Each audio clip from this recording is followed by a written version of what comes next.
This is Target Score Weekly with Joey Slattery and Taylor Allen.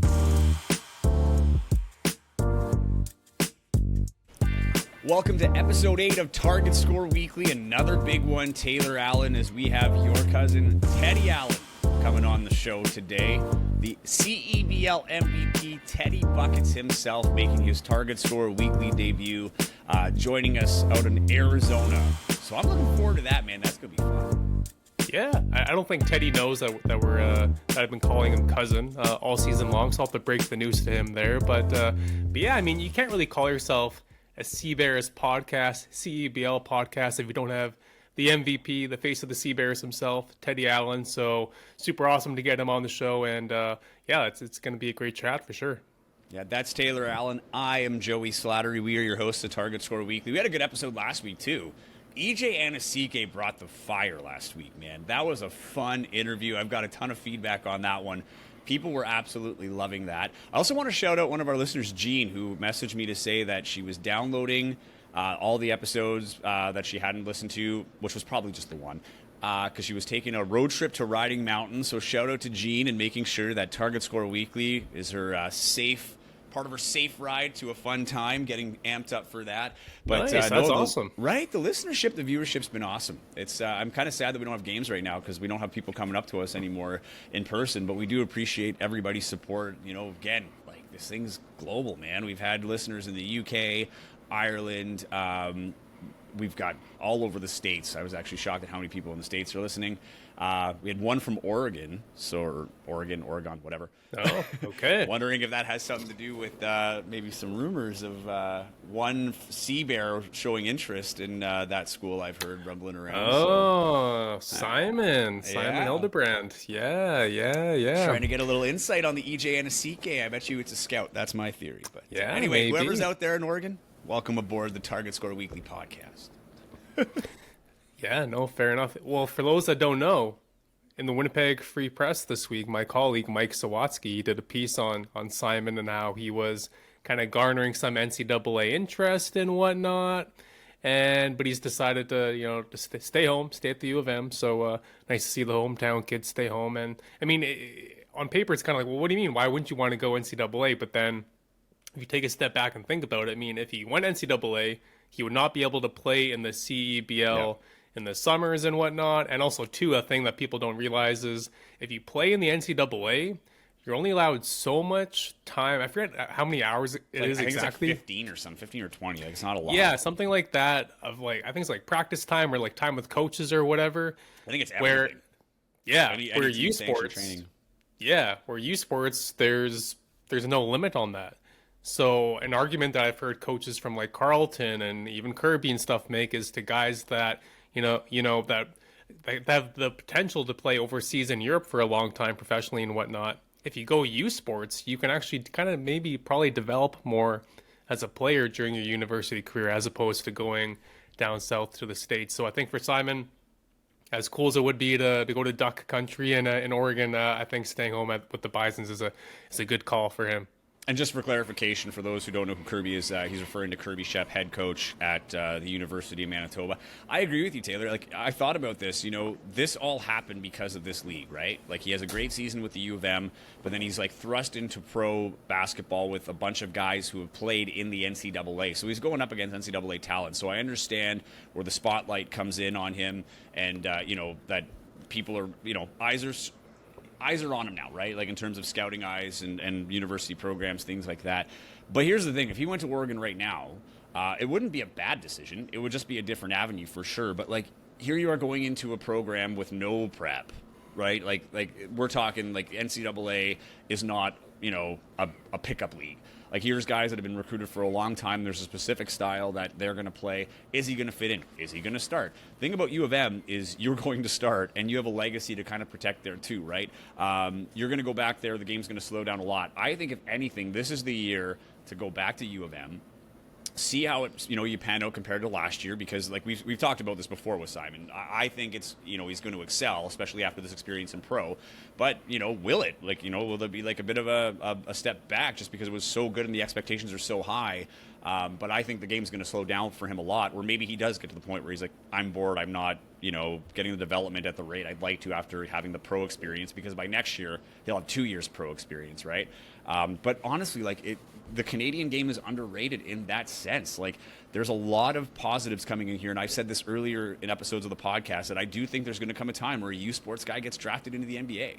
I don't know if it's Simon, but it's these opportunities through the CEBL that you're getting more eyes with better talent, with guys that are NBA caliber, right? So you can't even get that with the NCAA guys, like if you're a scout, because they don't play any NBA guys unless it's maybe like Drew League or something like that, if they're allowed to play in those things. But and that's a little different. I don't consider that the CEBL, where you're in a league playing for a championship, you're traveling. There's a lot of NBA parallels with the CEBL for a kid that's in U Sports playing in there. So I think the U Sports avenue becomes more of a desirable avenue for players here in Canada to stay home, play for your home university or closer to home, see your own country, have a chance to CEBL. Because got to remember, there's only how many spots, right? 20 CEBL spots, and a lot of those guys come back. So really every year there's maybe a couple of spots that open up, right? So it's very high or very hard to get into that realm of the CEBL. So I think this is a good thing for the CEBL, good thing for U Sports, obviously a good thing for the University of Manitoba to get Simon back. So, but it'll be cool to see how that pans out. I thought I was going to maybe get some NCAA interest, though, considering last week at the Run It Back tournament with the Maples Marauders alumni team, I led the tournament in high fives, good jobs, pats on the back. So I thought maybe, there would be an NCAA team out there looking for a 15th man, or even a 12th man if you want to upgrade me to that, someone who wave the towel, lead the huddle and sit on the bench, keep it warm for all the boys. But my mailbox just checked this morning, still nothing. But that's okay, because Maples, we won our division. Good for you. All-Stars division. Yep.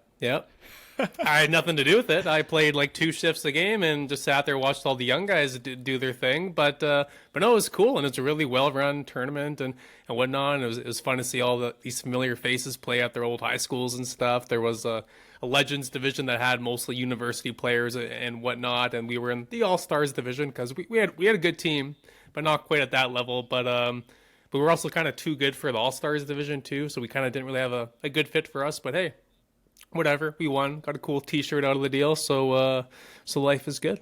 What was your average playing time? Oh man, well, when it came to playoffs, it got chopped quite a bit, but probably around 8 to 10 minutes a game. But those 8 to 10 minutes, I'd make them count, man. I would be hustling. I'd be diving for loose balls. I'd be rebounding. I'd be fouling. Taylor Allen, technical foul, so it was great. Taylor Allen, cousin of Teddy Allen, free agent. Doesn't even need a jersey. Just give him a warm-up top and a towel. He'll be there for the boys. Good to go. Free agent, Taylor Allen. There Let's he is, go. Everybody. Let's go. He's ready for it. Speaking of being a free agent, though, this could be a perfect segue.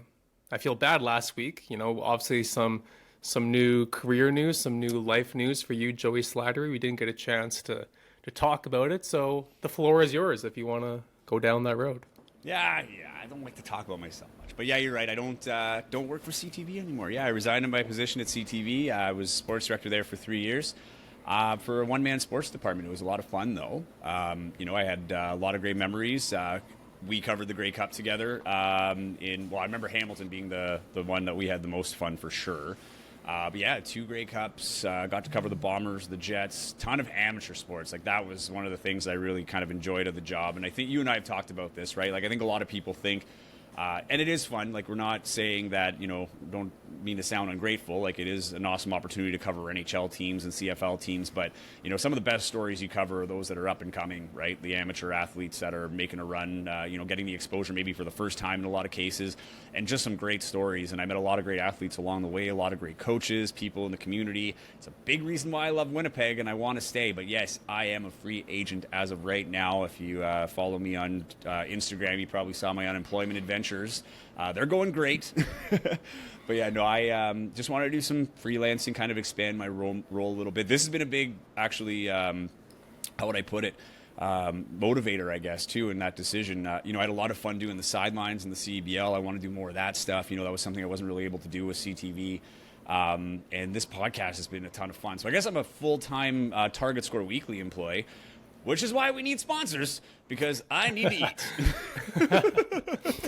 But no, it's been good, man. So yeah, like this is what I want to do more of. I'm still young enough in my heart, and I wanted to take on a big change, and this was the time to do it. So yeah, very appreciative of the 10 plus years I had at CTV. Took me across the country. It brought me to Winnipeg, and that's where I met Taylor Allen, and we have a podcast now. So well worth it right there alone. Wow, that's the nicest thing anyone's ever said to me. Thank you. Anyone? Dude, then you got to work on your relationships. Yeah, it's true. Sure. Well, top 10. We'll put it top 10. I'll take top 10. But, on behalf of, all Winnipeg sports fans, like, seriously, like, we're very lucky that you came to our city. You did a hell of a job. You're definitely going to be missed, but I think we're all really excited to see what's next for you, my friend. So job well done, but we know bigger things are ahead for you as well, so... Appreciate that, Taylor, very much. I'm looking forward to it. But big things happened over the weekend. Promised you a recap. I know the Sea Bears weren't involved, but championship weekend happened. Man, incredibly entertaining semifinals, I have to say. Vancouver almost pulled one off. Thank God they didn't, though. Thank God they didn't. I have to agree. Let's be honest. Nothing against Vancouver. In fact, I think they were an underperforming team, but that's exactly why they shouldn't have been there. They got the bye because they were hosting. And then you saw kind of what the hype was about this team earlier in the season, giving Calgary a run for their money. Who was out without Simi Shitu, who is a phenomenal player, and I think that might have been the difference in this whole weekend.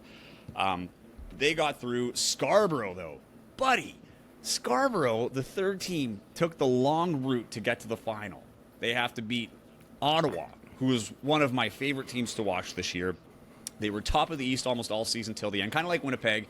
Same kind of deal. They were floating at the top of they were top of the whole league for a while, and then they fell to the second place, having to play in that play-in game, and they get stunned at home by Scarborough, who was making a return. They were in the finals last year. They lost by a basket. They lost by 2 points a year ago in the finals. So that was a hungry team taking advantage of their opportunity. Then they get through Niagara. Like, Niagara's another good team. I could not have called Scarborough going 2-0 into the final for sure. That was not my team. I thought Niagara was poised, maybe even Ottawa. I thought, just because Niagara would have the rest and, more planning time. But I was shocked with Scarborough, and Calgary getting through Vancouver, not as much of a shock, maybe more shocking the way it happened, that it was so close. But what were your thoughts before we get to the final game? Those semifinal games, what were your thoughts on those? Well, I just want to say about Scarborough, the fact that they won it all after losing J. Cole in the offseason, I didn't think they'd be able to recover from that. I thought they were toast. So props to them, because what a recovery. But, the semifinal, I only caught the Calgary, Vancouver game, sorry. And, that went down to the wire. Like, Vancouver, honestly, should have won that one. They just some sloppy passes at the end there. They had a chance to score the game-winning basket, and they threw a kind of a long pass. The guy was open for a breakaway. Sorry, I can't even speak right now. Guy was open for a breakaway. They throw it out of bounds. That cost them the chance to get that and win the game. But like I said, I was sitting there watching this game. I'm like, man, I really want Vancouver to lose this one. Nothing against Vancouver, nothing against the Bandits, but I just think for the league itself, it would not look good that this team with the losing record that only got there because they were the Calgary, hosts. Right? Like, Calgary was the best team in the West. At the end of the day, like it was a bit of a slower start, but the standings, in my opinion, in the Western Conference reflected the best teams down. Right, like to see the last place team beat that first place team, the way that they had to win out those games to beat Winnipeg for that spot in the first place, because they were very close to playing Edmonton in that play-in game. Dare I say the basketball gods got involved a little bit, Taylor? Let's hope they did, for sure.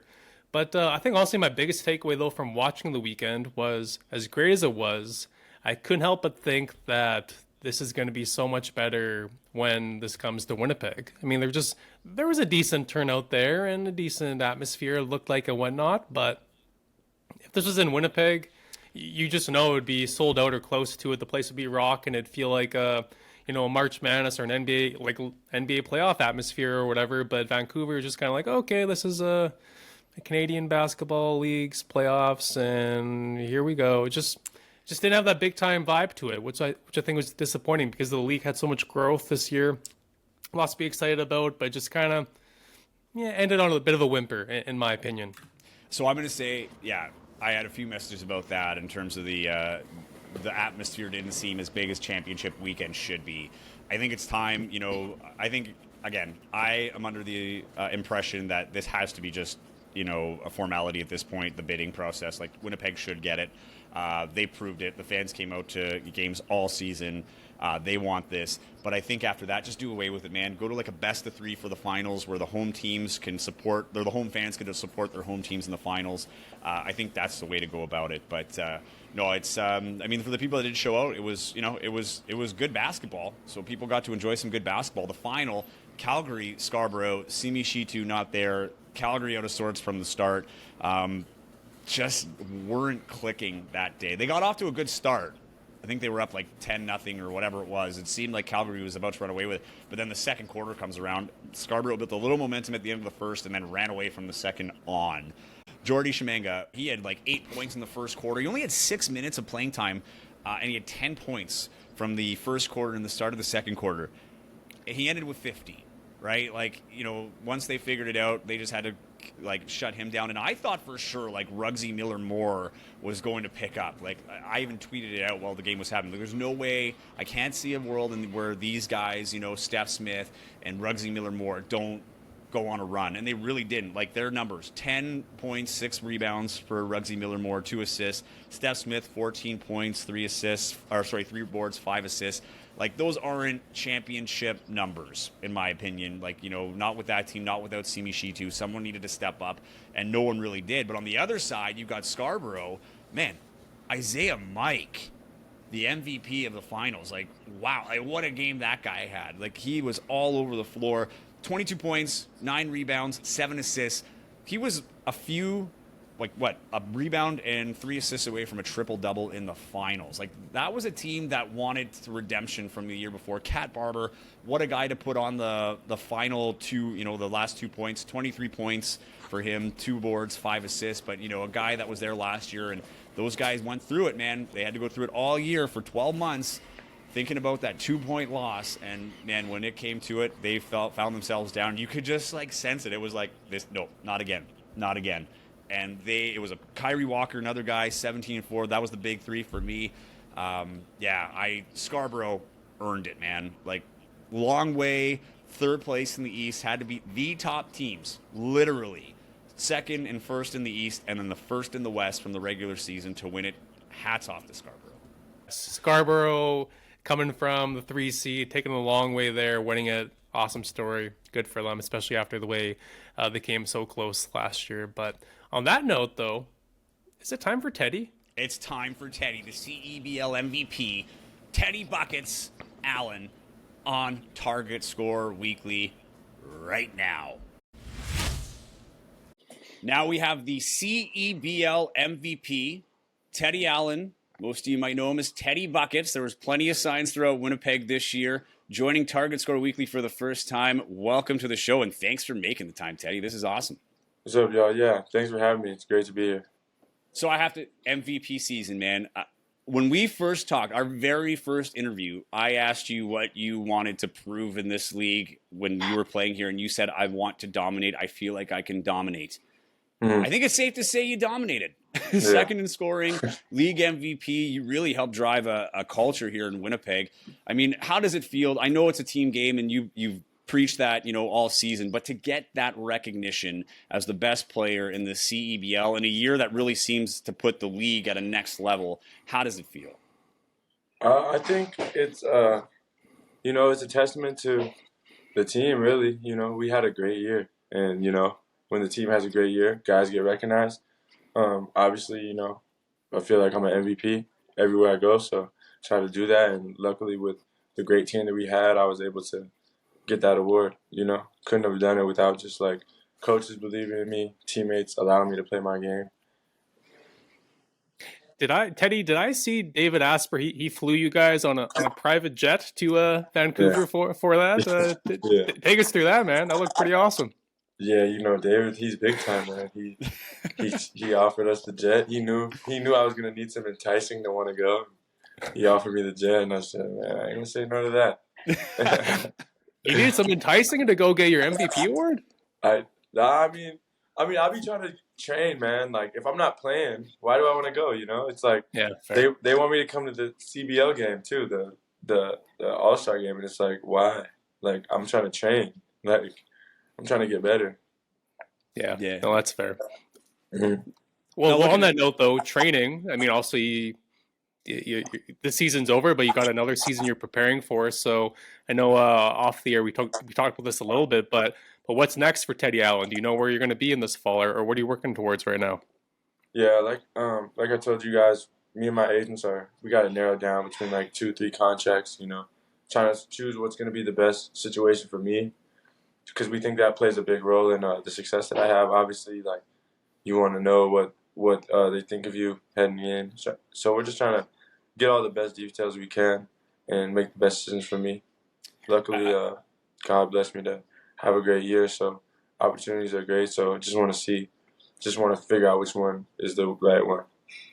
I have a two-part question with this. You know, the difficulty in that, right? Like, this is a quick turnaround because you finish one season to go to a summer season, and then you're Mm. going back to like a full season. You know, we asked Jelani about that, and one of the things he said was, you know, it's mentally tiring, right? Because then not only Mm. that, like you guys are also playing all over the world. Like, so there's guys coming in from different time zones. Like we had EJ on the show last week playing in Lagos, Nigeria. 7 hour difference from Winnipeg. So I guess, you know, the two things, the challenges of trying to figure out contracts, get your body ready for that in such a short period of time, but also riding the momentum of this year. I mean, you're the CEBL MVP, like you're coming off a huge high. So how much does that play a factor into your decision in terms of maybe the opportunities that came out of it?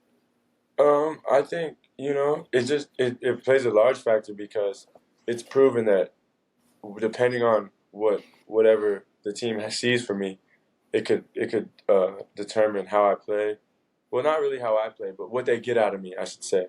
And me personally, like I feel like this year showed mostly that you don't have to put me in that box. Like I've always been, you know, a best player on the team, leading scorer on the team, but have I really been like given the keys as a leader of the team?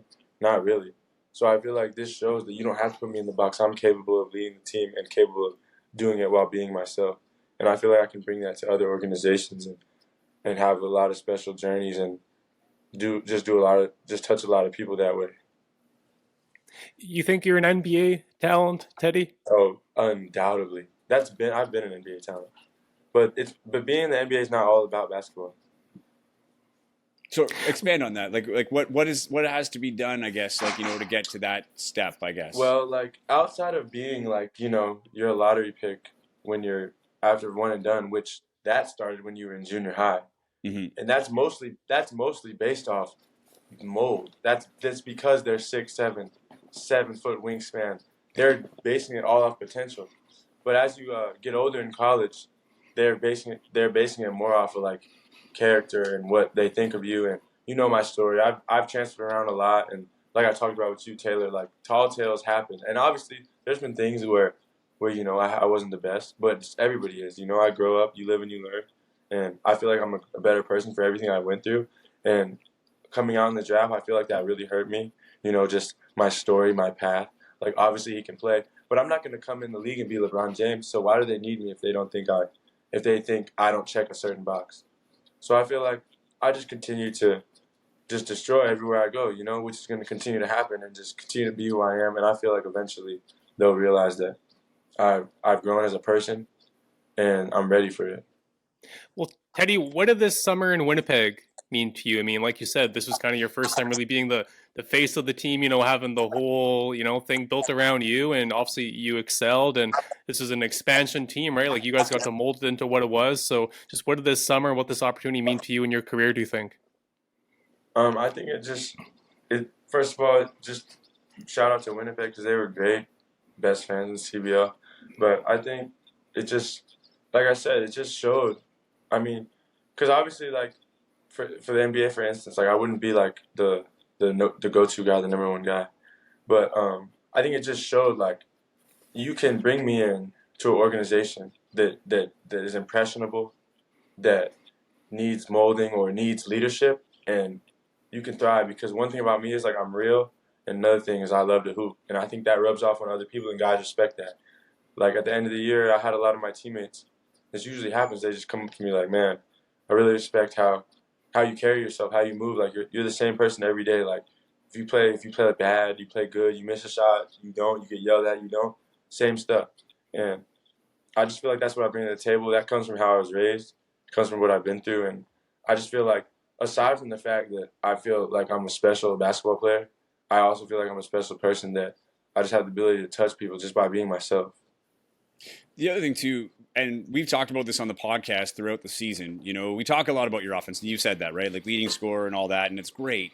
But I thought one of the things that were undervalued was what you did defensively this year, right? Like you forced a lot of turnovers that turned into fast break points. And, you know, one of the knocks on this team for a while was establishing that transition. You know, and so when we talk, like, you know, one of the things I said too is alluding to what you said, you know, it's like, it's not a LeBron James thing at the NBA. It comes down to those little things. Like, can a guy, you know, play a role to help a team win?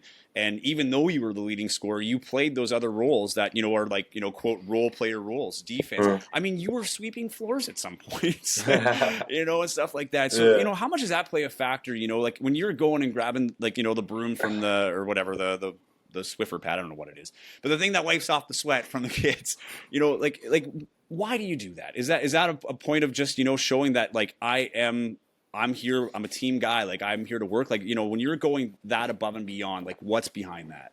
Well, backstory on the whole sweeping thing. We played in Vancouver, and a lot of times, you guys know, they have like, no disrespect, they have like kids sweeping the floor, like, and like when my big body falls on the ground and slides 5 feet, there's a big gaping wet spot on the floor. So Vancouver, I fell top of the key. We were playing in Vancouver against the Bandits early in the year. Maybe it was like the third game of the year. I slipped. You'll watch. Go back and look. You'll see it. I fell. 2 plays later, we had Elam ending game winner. They tried to give me the ball in that play. I always get at top of the key. I cut out, slipped. I bent my knee all the way back, fell on top of it. Like, if I didn't have like ankle, knee, hip mobility, I would have tore my knee. But I do, so I didn't. And then after that moment, I was like, bro, if I fall on the ground, I'm sweeping it because these guys don't sweep the floor.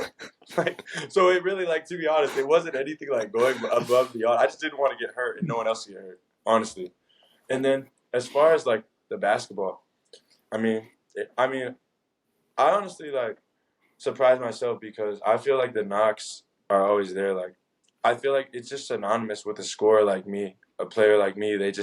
It's almost like, oh, they just assume they don't want to guard. But, like, I mean, if you watched our games, you know I was guarding. Like, nobody was coming at me to try to, like, get the easy buckets. And as far as, like, getting steals and all that, that's just, like, I know the game. Like, I know where the ball's finna go, and I know if this guy's getting into me, I just gotta let his get off I just gotta let him not get off me.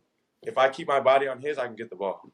So those type of things, like, I just take pride in that. Like, if you look at my track record, the coaches I played for, Bob Huggins, Greg Marshall, Chris Jans, those are guys, you're not sniffing the court if you don't guard. I've been guarding for years, so, I mean, it's nice to get the recognition, you know. I don't always, but I definitely appreciate you saying that because I feel like there's not a lot of people who do what I do in the world. Like, as far from every facet of the game, there's not a lot of people who are that well-rounded. Well, you watch the NBA right now, though. I mean, it's the 3-and-D guys that every team is searching for. Every team at the trade deadline, they're looking for a guy that could shoot threes and play defense. And I mean, watching you this year, obviously you check both of those boxes.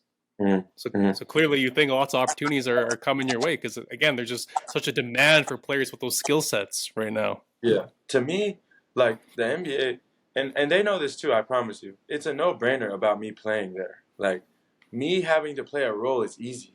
Like, not, oh, you mean I just have to come in and get 12, 15? That's what you mean? Like, that's easy. So, you know, that'll come. I'm not worried about it, pressed about it. I love basketball, so playing anywhere is a blessing, and getting paid well to do it is also a blessing. So I'm not looking at it. Like, I just feel like that time will come, and I'll be ready when it does.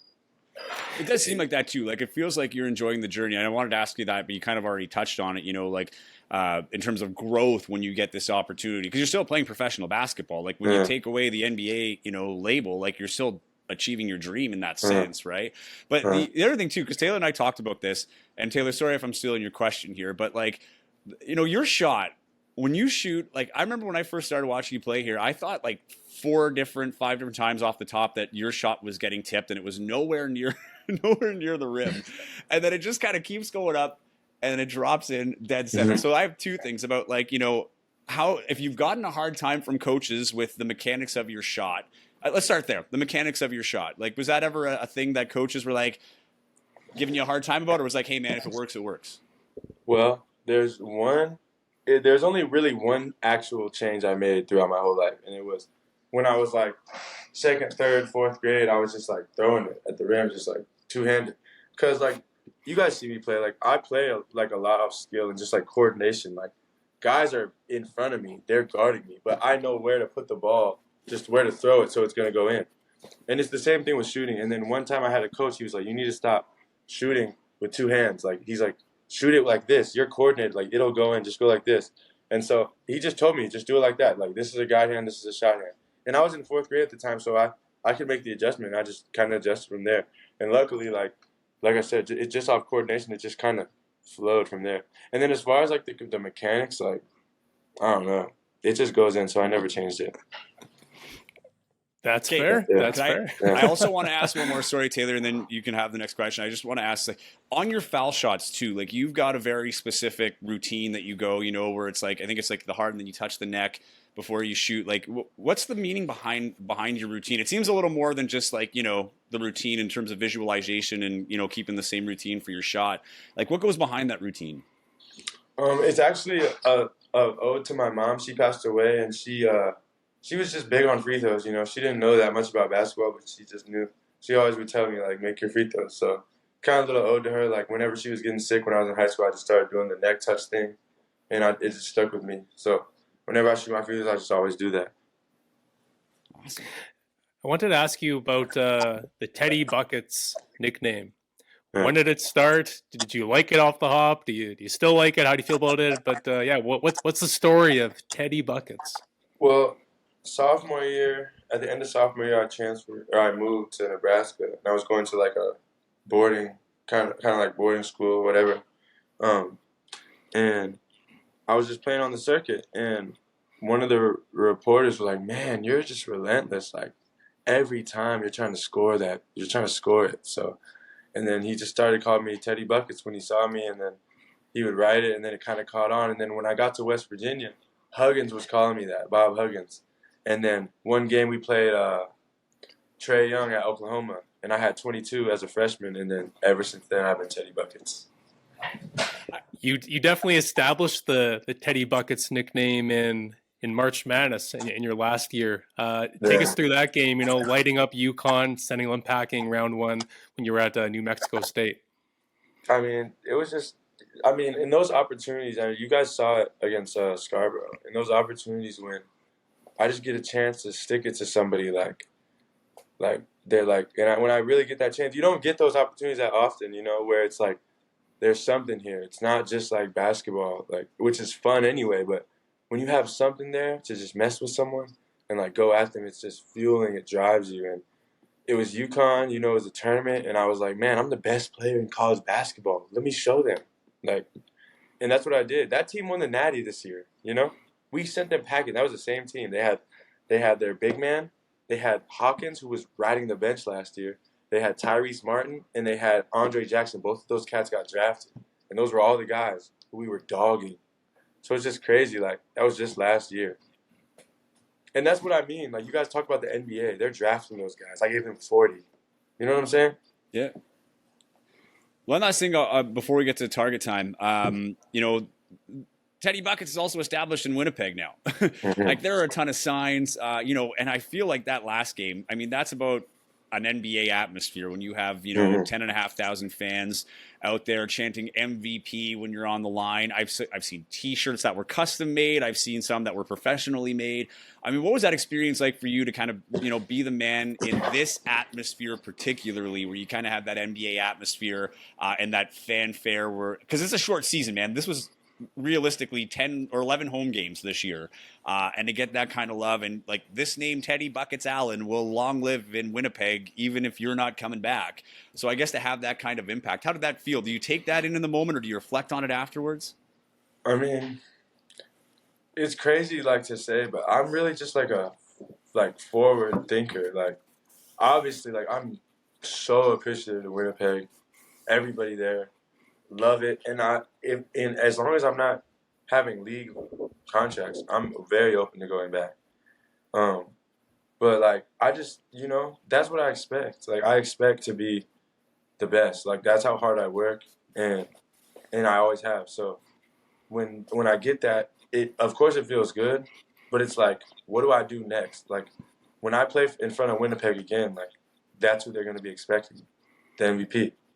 So like it's just like, then that's what just fuels me, like continuous work. Like they only love you, and I'm not talking about Winnipeg fans. I'm just talking about in general. They only love you for what you're doing now. You know, like I've never been one to just like rest on my laurels.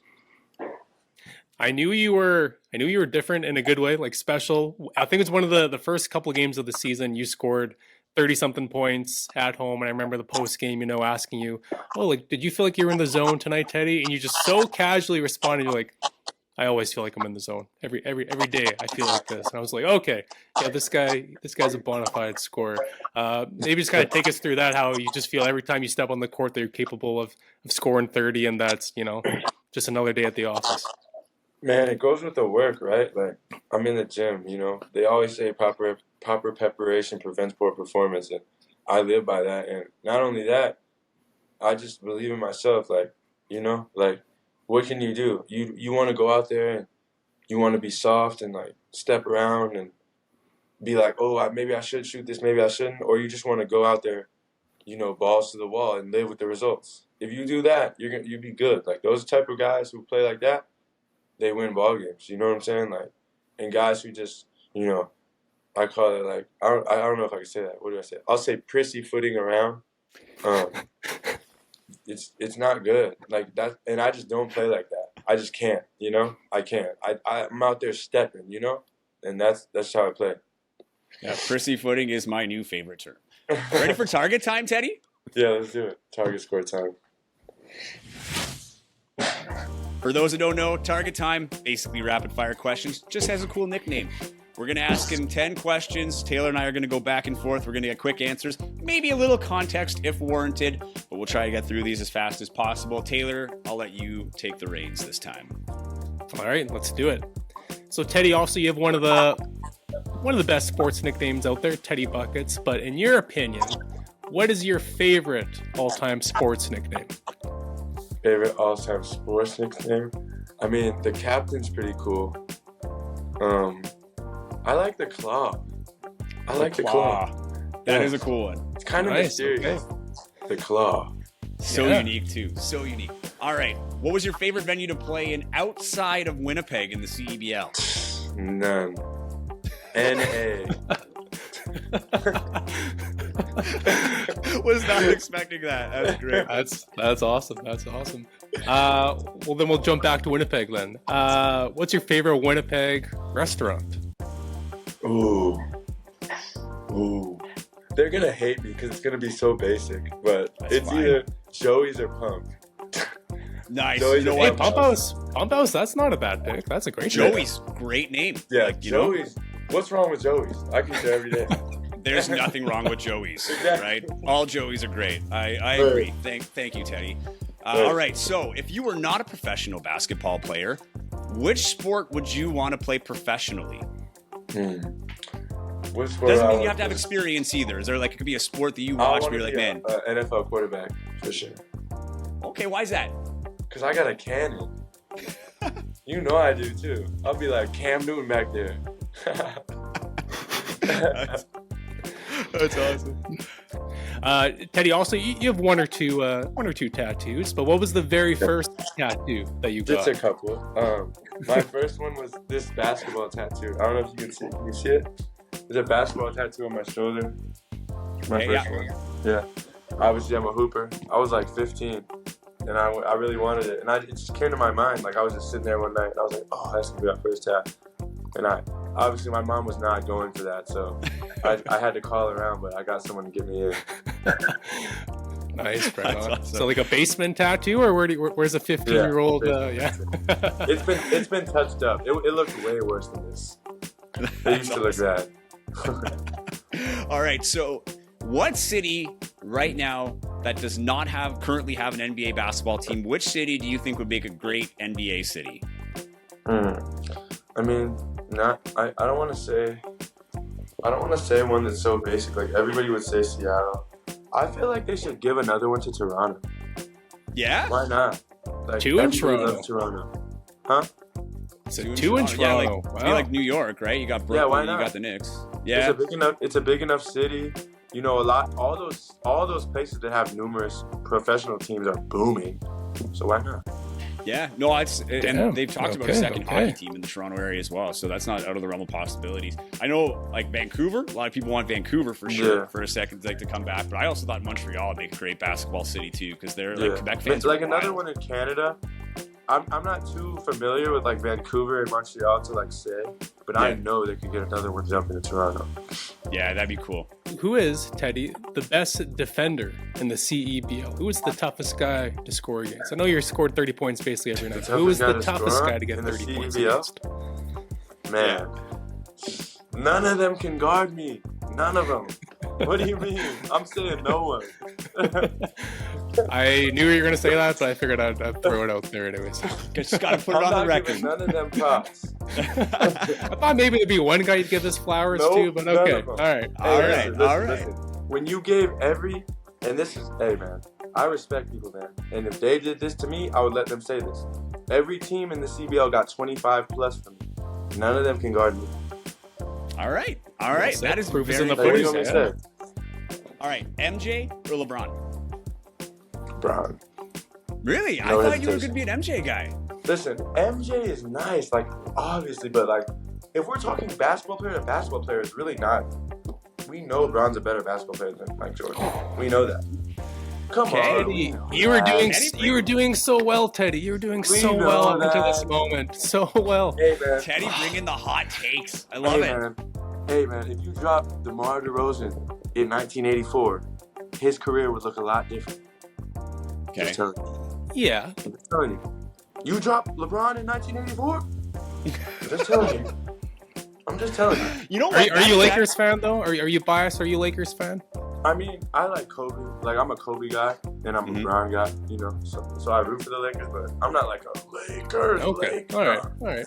I'm going to say this. That's actually the best, I think, argument to the LeBron James of just dropping him in 1984. I mean, I have my issues with it because it'd be a different, like, all the, training and stuff that was different from 1984 to now. Yeah. But that is, if you drop in 94, that would be Like, incredible. It wouldn't be comparable. Like, there's No. a reason Mike came in the league averaging 34.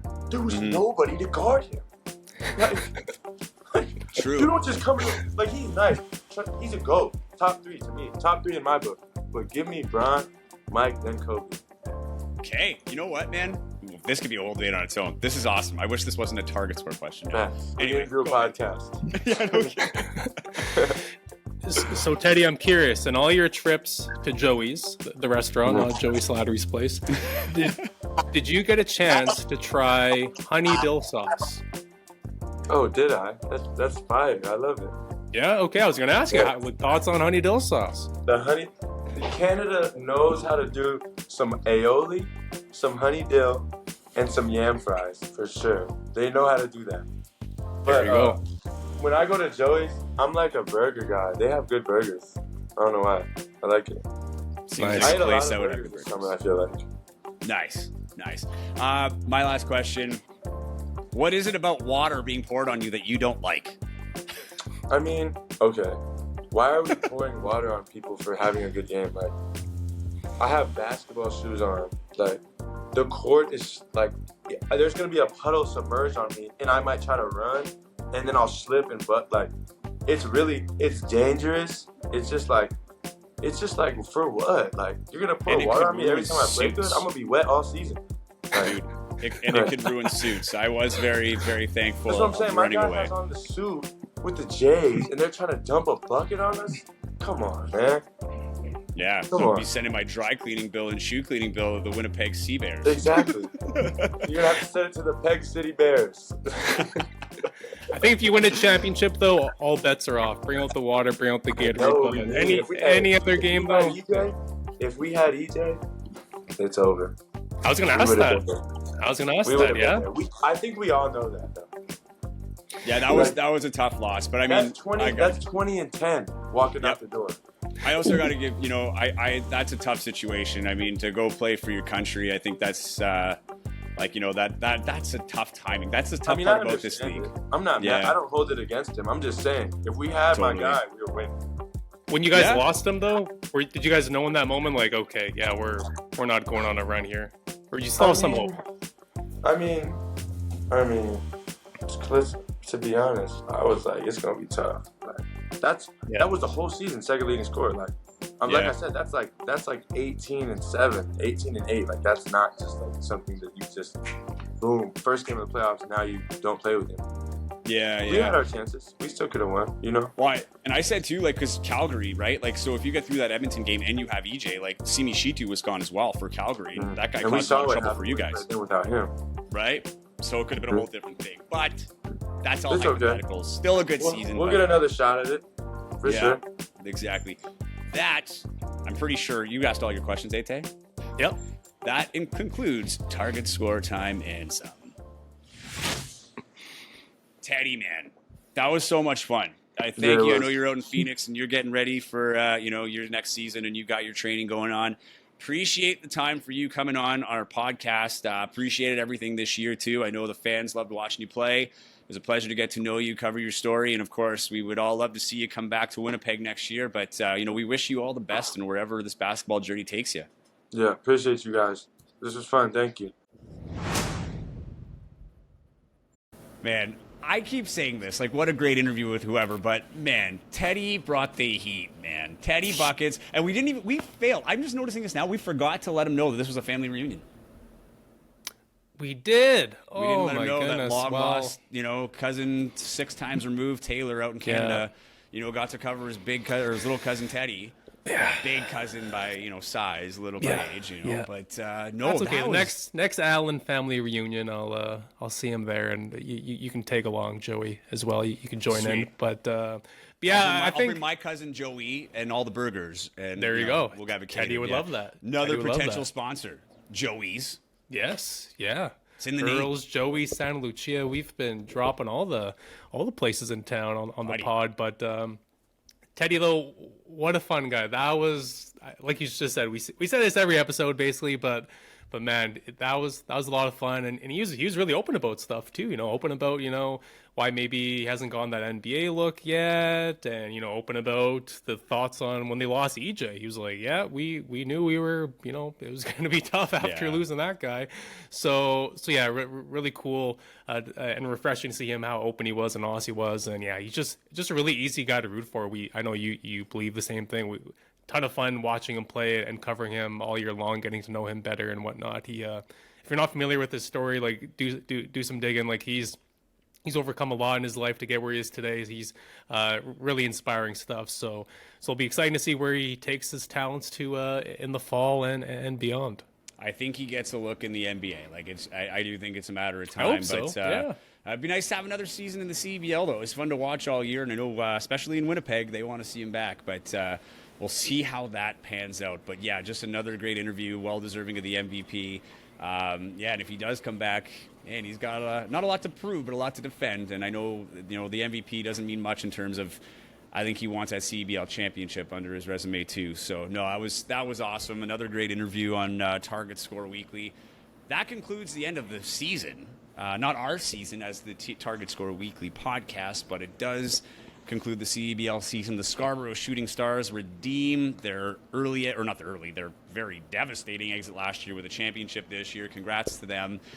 Winnipeg finishes second in the Western Conference. Memorable season here with a ton of records set on the court, off the court, in the city. And I know we're looking forward to next season. Taylor, this has been a lot of fun, but we're not done, buddy. As we said, we've got that lifetime contract that you did not read the fine print on when you signed it. You're here for life, my friend. I don't know how much people are going to want to hear us talking about basketball in our 90s, but hey, we can give it a shot, man. Let's go. Old man yelling at the tree, buddy. That's going to be us. I'm already an old man yelling at stuff, so like I already fit the bill. Yeah, man, we're just getting started. I know it's a long off season, but we got lots of stuff in the works, lots of stuff planned, so I'm excited to see where we can take this thing, man. We will keep you covered, but until then, Tay, it's been a slice, buddy. Thank you for listening to the Target Score Weekly podcast. To stay up to date with Winnipeg Sea Bears and CEBL news, as well as future episode releases, follow Joey and Taylor on Twitter and Instagram at Taylor Allen 31 and at Joey Slattery CTV. And wherever you're getting the podcast, be sure to subscribe to never miss an episode.